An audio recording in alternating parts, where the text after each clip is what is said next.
이제 우리가 요즘에 이제 성공하는 방법을 이제 영적으로 풀어놓으신 거야. 쉽게 성공과 행운을 창조한다고 얘기를 하고 있어요. 이때 사랑의 동기가 있어야 된다고 얘기를 해요. 그래서 이분은 사랑의 동기로 행위를 할 때 부를 포함한 우리가 모든 것들을 창조할 수 있다고 얘기하고 있습니다. 에고 중심의 삶은 굉장한 많은 에너지를 소모한다고 합니다.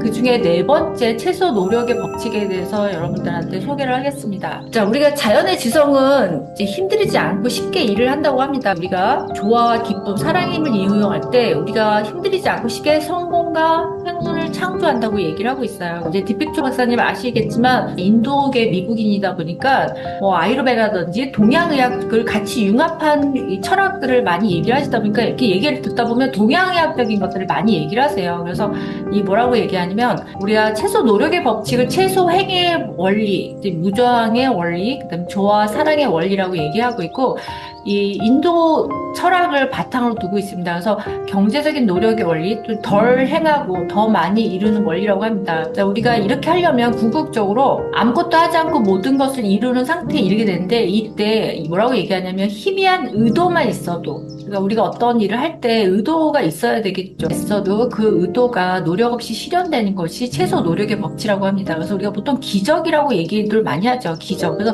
아마 여러분들도 살면서 기적을 경험해 보신 적이 있을 거예요. 저도 살면서 이거는 도저히 내 노력이 아닌데도 기적처럼 이루어졌던 일들이 사실 몇 가지 있어요. 그 중에 이제 제가 몸이 건강해진 것도 기적이라고 저는 생각이 들고 그래서 이런 것들을 최소 노력의 법칙이 표현된 거라 이렇게 얘기를 하고 있습니다. 그래서 자연의 원래 지성은 노력 없이 마찰 없이 자연스럽게 일을 하고 자연의 지성은 직관적이고 전체적이라고 합니다.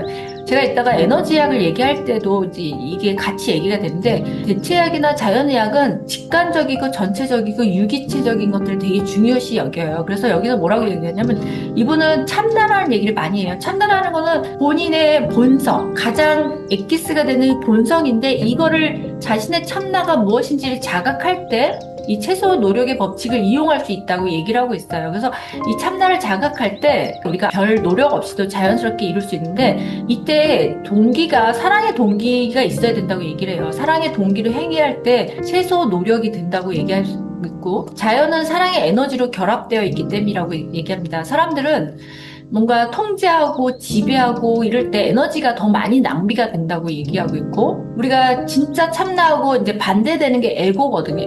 에고라는 거는 남한테 뭔가 자랑을 한다든지 돈이나 권력을 추구한다든지 이런 것들. 그래서 지금 이 순간에 행복을 즐기는 대신에 우리가 행복이라는 환상을 쫓느냐고 에너지를 굉장히 많이 낭비한다고 얘기하고 있어요. 자기 이득만을 위해서 돈을 추구하다 보면 어느새 자신한테 들어오는 에너지의 흐름이 단절이 생긴다는 거예요. 에너지가 자연스럽게 들어오는데 이게 단절되고 자연의 지성이 표현되지 못하도록 방해를 하고 있다고 합니다. 그래서 이분은 사랑의 동기로 행위를 할 때 에너지 낭비가 없고 사랑의 동기로 행위할 때 우리 에너지가 배가 되고 축적이 되고 그리고 이것들이 무한한 에너지가 많을 때 부를 포함한 우리가 모든 것들을 창조할 수 있다고 얘기하고 있습니다. 그래서 그 호키스 박사님도 왜 에너지 장을 얘기할 때 보면 사랑이 650인가 그러거든요. 에너지 장을 이제 0부터 해서 1000까지 나눴을 때 200이 중립이고 부정적인 감정은 200 밑으로 아래로 이 부정적인 감정이고 200부터 위로 올라갈수록 참나를 깨닫는 단계까지 올라가는 게 1000이거든요. 근데 일반 사람들은 참나를 깨닫지 못하고 성인들,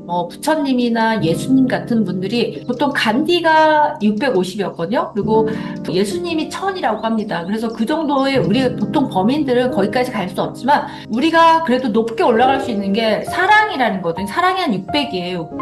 600이고 평화가 650이거든요. 그리고 학문을 하시는 분들 있잖아요. 되게 고차원적인 학문을 하시는 분들이 한 4, 500이라고 알고 있어요. 그래서 사랑의 동기로 할 때 모든 것들이 자연스럽게 이루어지고 에너지가 배가 되면서 에너지가 많다는 거는 그게 자연적으로 부도 따라온다고 이렇게 얘기를 하고 있어요. 그러니까 너무 막 아웅다웅 하면서 돈을 쫓지 말라는 거예요. 이분 얘기는. 그냥 자연스럽게 물 흐르듯이 하면 자연적으로 이런 것들은 따라온다는 얘기를 하고 있습니다. 몸을 에너지 조절 장치라고 얘기를 하고 있습니다. 그래서 몸은 에너지를 발전시키고 저장하고 사용하고 에너지를 효율적으로 발전하고 저장하고 사용하는 법을 알게 되면 우리가 아무리 많은 큰 부유함도 우리가 자연스럽게 창조할 수 있다고 얘기를 하고 있어요. 반면에 아까 우리 참나의 반대가 에고라고 했죠. 에고 중심의 삶은 굉장한 많은 에너지를 소모한다고 합니다. 우리가 예를 들어서 뭐 너무 돈만을 쫓거나 너무 권력을 추구하거나 뭐 남한테 자랑을 하거나 이런 것들을 에고의 삶인데, 이런 것들은 너무 많은 에너지를 소모한다고 하고 있고요. 우리 내부의 기준점이 에고일 때 사람들을 통제하려거나 지배하려거나 아니면 그 사람들한테 인정받고 싶어 하거나 이럴 때 에너지가 너무 많이 낭비된다고 합니다. 우리가 한의학에서도 기라고 하는 것들이 에너지잖아요. 그래서 에너지가 한의학에서는 이제 기가 많아야지만, 높아야지만 우리가 되게 건강하고 오래 장수할다고 살 수 있다고 보는데,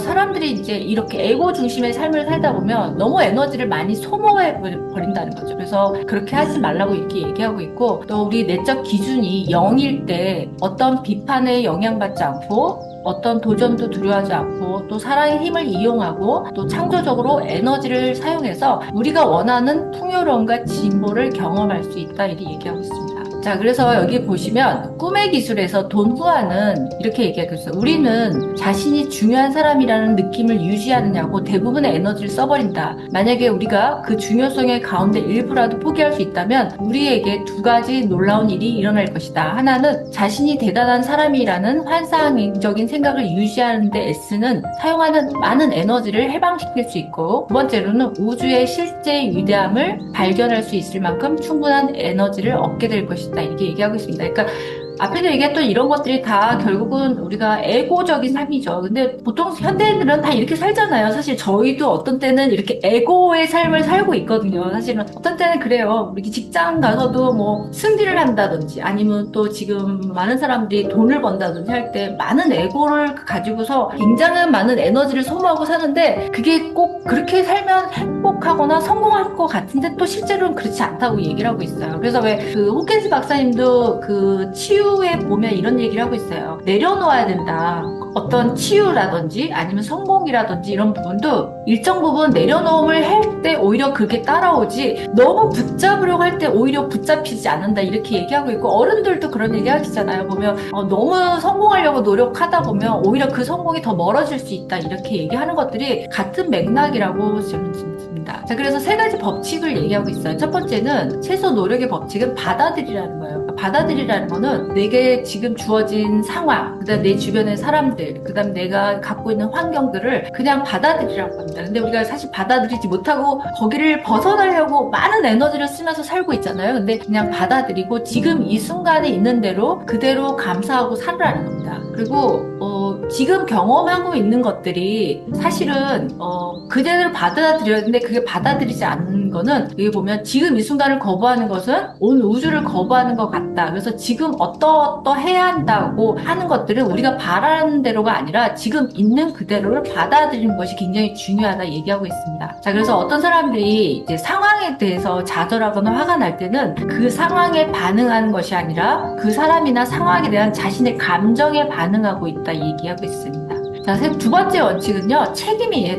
책임이라는 거는 내 주변 상황에 대해서 내 자신을 포함해서 누구도 비난하지 않는다는 거예요. 그러니까 예를 들면 여러분들 어떤 상황이, 안 좋은 상황이 발생했을 때 우리는 주변에 그게 누구 탓이라고 돌리잖아요. 누구 때문이야 이렇게 하지 말고 그냥 온전히 이건 나 탓이요, 내 탓이요. 우리가 그 카톨릭에서도 그런 운동을 했었잖아요. 내 탓이요 운동을 했었잖아요. 그걸 누구한테 돌리지 말고 그냥 내 책임이다, 나의 탓이라고 얘기를 하고 있습니다. 그래서 어떤 상황이나 사건, 문제를 받아들이고 스스로 책임질 때 우리는 있는 그대로의 상황에 대해서 창조적으로 반응할 수 있고, 그리고 기독교에서도 그렇게 얘기하고 있어요. 모든 문제는 기회의 씨앗이다. 모든 고난은 축복의 다른 한 방면이라고 그랬던가? 제가 지금 단어 어디는 잘 생각이 안 나는데, 고난은 축복의 한 방면이다, 이렇게 얘기를 하고 있을 정도로 어떤 문제가 생겼을 때는 그게 새로운 기회라고 생각하시고 그거를 알아차리고 우리가 그걸 받아들이고 내 책임으로 받아들일 때 상황이 더 좋은 상황으로 변화될 수 있다 얘기하고 있습니다. 그 다음에 여기 이제 요 말은 저도 예전에 화가 났을 때 많이 도움이 됐던 얘기인데요. 우리가 화나게 하는 상황이나 어떤 것을 창조하기 위한 기회가 되며 우리를 괴롭혔던 사람들은 우리의 스승이 될 것이다. 저도 직장에서 조금 더 있다 나오려고 그러는데 저를 너무 힘들게 하시는 분이 있었어요. 진짜. 그래서 제가 결정적인 결정을 할 수밖에 없는 동기를 주신 분이 있었어요. 이분들이 우리의 스승이다. 그래서 제가 나와서 다른 삶을 살게 된 계기거든요. 그래서 현실은 해석에 따라서 달라진다. 직장 내 괴롭힘이 굉장히 문제가 돼요. 저도 제 지금 가까이 있는 주변에 사람이 굉장히 가까이 있는 주변 지인이 직장 내 괴롭힘으로 굉장히 힘들어하면서 제가 그분이 혹시 너무 직장 내 괴롭힘이 너무 심하니까 갑자기 급 우울증이 온 거예요.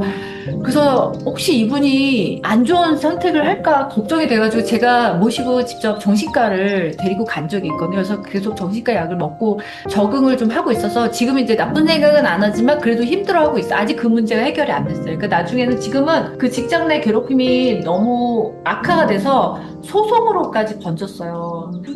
예. 근데 더 문제는 뭐냐면 그 직장 내 사람들이 그 한 사람을 괴롭히고 따돌리고 하는데 직장 사람들이 전부 다 똘똘 뭉쳐서 똑같은 워딩으로 거짓말을 하고 있다는 게 문제인 거예요. 그러니까 현실은 해석에 따라 다 달라진다는 거죠. 그래서 우리를 힘들게 하는 사람, 또 괴롭히는 사람, 이런 사람들을 만날 때마다 그 사람이 나중에는 이 사람 때문에 전화위복이 되거나 그 사람들이 인생의 스승이다 이렇게 생각을 하라고 이분은 얘기하고 있어요. 그래서 지금 이 순간을 그대로 하는 대로 그대로 상기하고 받아들이라는 거죠. 그리고 뭐 탓할 필요도 없고 지금 그 순간만 잘 적응하고 넘기면 분명히 좋은 결과가 있을 거라고 저는 생각을 합니다. 우리가 살면서 힘들지 않은 분들이 어딨어요. 누구나 다 인생에 고비들이 있거든요. 근데 이 골이 깊으면 산이 높다듯이 고난의 크기가 크면 클수록 나중에 뭔가 보상받는 것도 클 거라고 저는 생각이 들어요. 그게 자연 법칙이거든요. 작용과 반작용의 자연 법칙이에요. 그래서 저는 좀 그렇게 생각을 하고 있습니다. 그리고 이제 지금 주는 고통이